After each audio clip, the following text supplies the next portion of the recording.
Okay, now this is the lecture on the inner class. In the last lecture, we study about the class and how we can do programming in a class. But what is the inner class as compared to the parent class?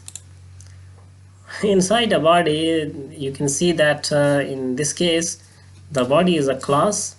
Inside a body, this is a heart, which is another class. Inside a heart, this is as my lover name. This is as compared to, but in this condition you can see that the body is a parent class. Within a parent class we have a two inner class like heart and like SZ, but as compared to the heart and SZ, the heart is outer class as compared to the inner class of SZ, as compared to like this.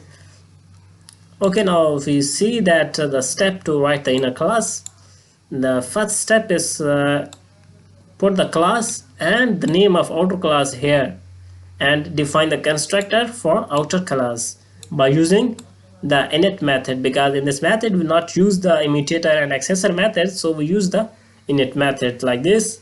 Now the step 2, now define the inner class in here.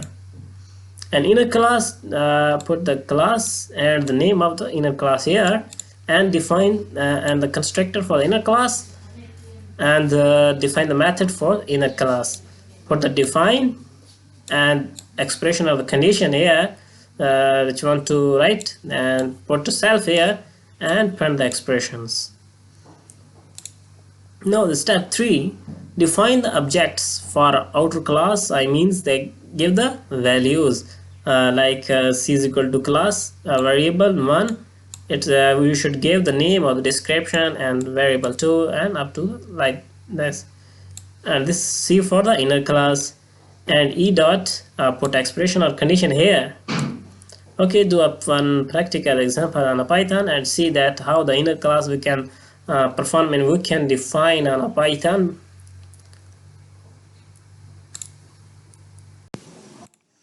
Okay, in this lecture we will define you that how we create an inner class. That first we have inner class of a car and we put define methods, put parameters of the car like make and years, and put a self.make as in the previous tutorial. I tell you that how we like this, and put an inner class in the like a second. This is also the second class, but one thing you should keep in your mind that this inner class should be under the outer class like a main class like this.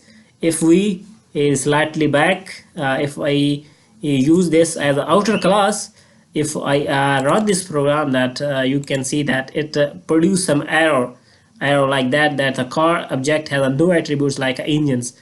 Okay, so we put it under a first class like car like this, and I put a second class like engine here, and put a parameter for engines and a start method for engines, that engine is started.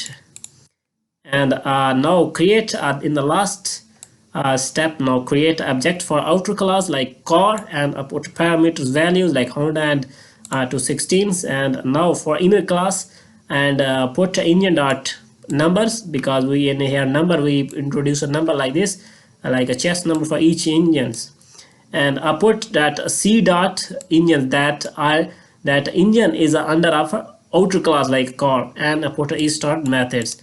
Okay, let's run this program and see that what it produce. Okay, yeah, you can see that the engine is started under a main class which is a car, and this is a starting. Okay, hope for the next lecture.